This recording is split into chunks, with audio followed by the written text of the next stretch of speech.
Magandang araw, Angels.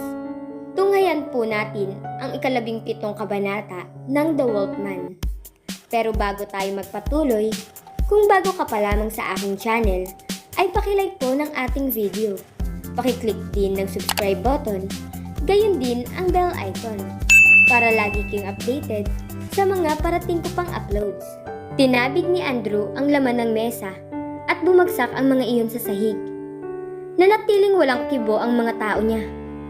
Nasa loob siya ng isang cottage sa isang hindi kilalang beach resort. Natuklasan niyang may alarma siya.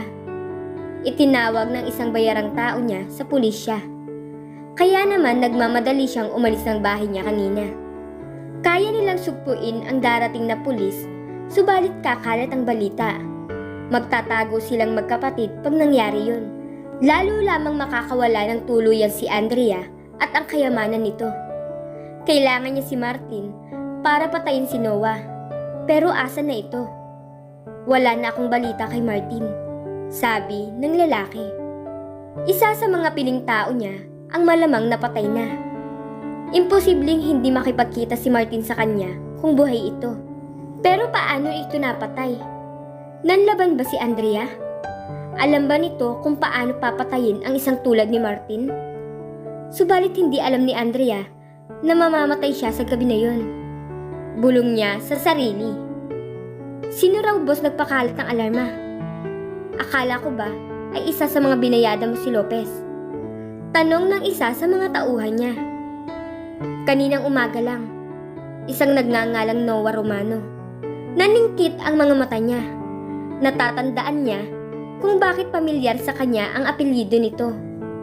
Ang asawa ng may-ari ng Letty Rose Hotel ay ang dati niyang kalaguyo, si Letty Romano. Pinatay niya ito nang hindi na nito magawang suplayan siya ng salapi. Ang Noah na ito ay posibleng anak ni Letty, sabi ng binata sa sarili. Nasa baybayin siya noong isang gabi at nagmamasid. Natanaw niya si Andrea. Napakadali niyang mababawi si Andrea mula kay Noah. Subalit natuklasan niya sa pagmamasid niya na tila fortress ang bila. Kailangang mapasa kanya si Andrea. Kay tagal niyang nagtiis sa mga pag-aantala nito. Kailangan niya ang kasariwaan nito at ang kayamanan nito. Pinagsisisihan niyang pinatay kaagad niya si Sonia. May tao sana siyang nagmamasid kay Andrea. Pero ang babaeng yun ay in love sa matandang lalaki na ama ni Andrea. At hindi na sapat ang dugong nakukuha niya dito. Kaya kailangan niya na mas batang babae na sariwa ang dugo. Kagaya ni Andrea. May ngiti na sabi pa ng lalaki. Have you dreamed of making in love in the sand? Tanong ni Noah habang nakaupo silang dalawa ng dalaga sa pier. Mag-aalas 4 na ng hapon, pero kainitan pa din ng sikat ng araw. Natawa naman si Andrea. Hindi umabot sa imahinasyon ko yun. At wag mong subukan gawin, Noah. Araw na araw, oh, sabi ni Andrea. Hinawakan naman ni Noah ang baba niya at masuyo siyang tinitigan. I love you, Andrea. Hindi ko akalaing makakaramdam ako ng ganitong kasidhing pag-ibig. Malamyos na sabi ng binata. Napatitig naman sa kanyang dalaga. Will you marry me? Seryosong tanong ng binata. Bahagya naman siyang nagulat sa narinig na tanong ni Noah sa kanya. Ilang saglit pa ay isang matamis na ngiti ang sumilay sa mga labi ng dalaga. Pinaglandas ang daliri sa dibdib nito pababa.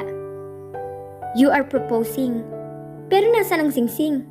May ngiti sa labi, nasabi ng dalaga. Natawa naman ang binata. Pinigil ang kamay ng dalaga sa dakong intensyon niyang tunguhin ito. Pwede ka mamili sa koleksyon ng tatay mo, nakangiting sabi ng binata. Napakunot noon naman ang dalaga. Kung ang mga nawawalang alahas ng tatay ko ang aasahan ko, ay baka malamang na hindi na ako magkasingsing sa proposal mo. Wika pa ng dalaga. Tumawa naman ang malakas si Noah. Parang hindi ko kayang bumili ng singsing. Pero pangako, makikita natin ang mga alahas. Mahuli lang si Andrew, ay makikita natin yon. Wika pa ng binata. Ngumiti naman ang dalaga, sabay talon sa pier papunta sa dagat na sinundan naman ni Noah. Masaya silang naghahabulan ng dalaga na parang bata. Nagsasabuyan ng tubig. Nang maramdaman ng binata na parang may tao na nakatingin sa kanila. Paglingon ng binata sa dalampasigan, nakatayo roon ang isang babae at isang lalaki. Parehong nakaitim na suot ang mga ito. Pareho ding nakasalamin ang mga ito. Ang isa ay nanatiling nasa likod nito. At ang isa ay nasa unahan na nakatawang pinapanood sila. Subalit nagliliyab ang mga mata nito sa galit. Si Andrew at ang kapatid niya. Takot na sabi ni Andrea na napakapit sa braso ni Noah. Paano siya natuntun nito? Tanungin natin siya. Wika ni Noah at hinila siya palangoy patungo sa dalampasigan. Lumakad sila palapit sa mga ito. Naiinggit ako, Andrea. Sabi nito na nanlilisik ang mga mata. Ako ang karelasyon mo, pero ito at iba ang kayakap mo ngayon. Minahal kita, Andrea. Nasa tabi mo ako nung kailangan mo ng karamay sa mga panahon na nag-iisa ka. Pero bakit kay dali sa'yo napalitan ako? Galit na sabi ng binata. Minahal din kita, Andrew, alam mo yan. Pero ano ang isinukli mo sa akin? Pinaslang mo ang taong mahalaga sa akin. Pinatay mo ang tatay ko at hindi ko matatanggap yun dahil alam mo ang totoo. Hindi naman talaga ako ang minahal mo, kundi ang mga alahas at salapi na meron ako. Galit na sabi ng dalaga. Saka anong ginagawa niyo dito? Paano mo natuntun ang lugar na to? Tanong pa ng dalaga, sabay baling ng mga mata niya kay Laika na ngiting-ngiti sa kanya. Hindi pinansin ni Andrew ang tanong niya. Bagkus ay ibinaling nito ang pansin kay Noah. Ngayon lang tayo nagkita, pero natitiyak kong ikaw ang anak ni Letty, sabi ng lalaki. Nanlisik naman ang mga mata ni Noah. Kung kilala ng lalaking ito ang mama niya, ay kaya na niyang pagdugtong-dugtungin ang mga pangyayari. Ang lalaking ito ang naging kalaguyo ng kanyang ina. Ikaw ang pumatay sa aking ina? Galit na sabi ni Noah. Isang malakas na halakhak naman ang pinakawalan ni Andrew. Wala na siyang silbi sa akin. Hindi na niya kayang humingi ng pera sa iyong ama. Ang kawawa mong ama na sunod-sunuran sa iyong ina. Nang iinsulto pa na sabi ni Andrew. Papatayin kita, Andrew! Galit na sabi ni Noah na nagpalit ng anyo ang mga mata. Napahawak naman sa braso niya ang natatakot na si Andrea. Please, Noah! Tumaas ang tingin ni Andrea sa dalawang pulis na paparating. Mga pulis iyon na 2 araw nang nakabantay sa villa. Ipaubayan natin sila sa mga alagad ng batas, sabi pa ng dalaga. Pagkarinig ni Andrew sa sinabi niya, ay lumingon ito at sininyasan nito ang kapatid.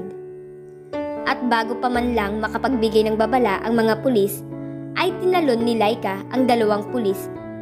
At sa pagkabigla ng mga ito, ay hindi nakuhang humugot ng baril ang 2. Sa isang kisap mata, ay bumulagta ang 2 pulis at parehong bali ang mga leeg ng mga ito.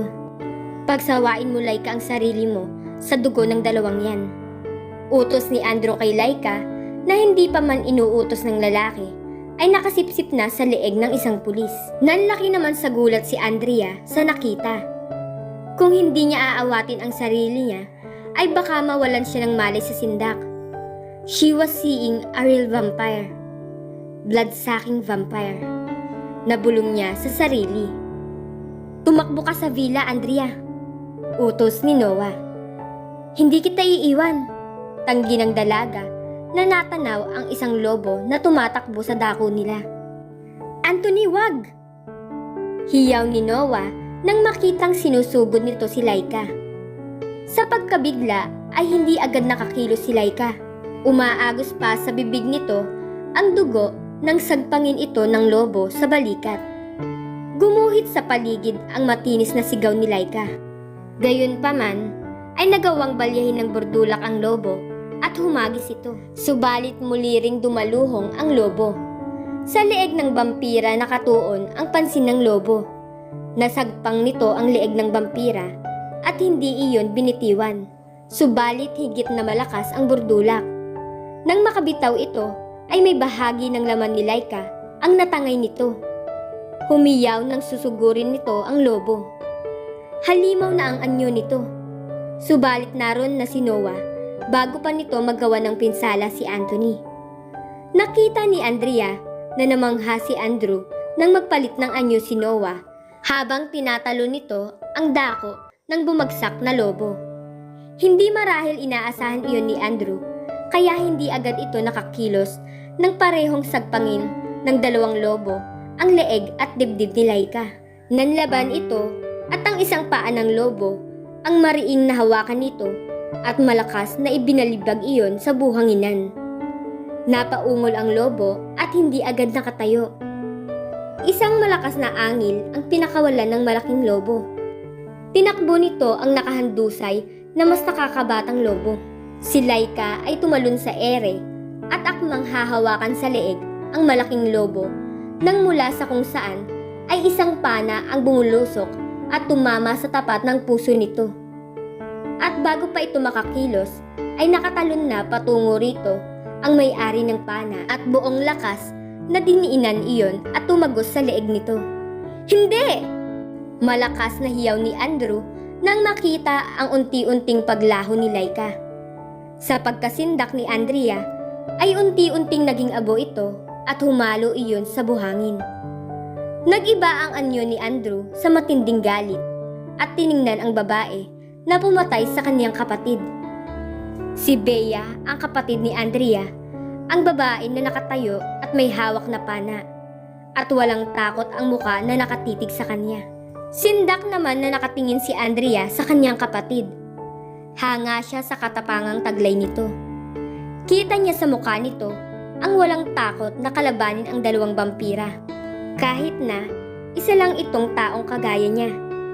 Dahil sa matinding galit, ay dadalunguhin nito ang pumatay sa kanyang kapatid. Subalit mabilis na iniharang ng malaking lobo ang sarili at nagpanghamok ang dalawa. At dito na po nagtatapos ang 17 kabanata ng The Wolfman. Sana ay muli niyo pa rin akong samahan sa mga susunod ko pang uploads. Maraming salamat po.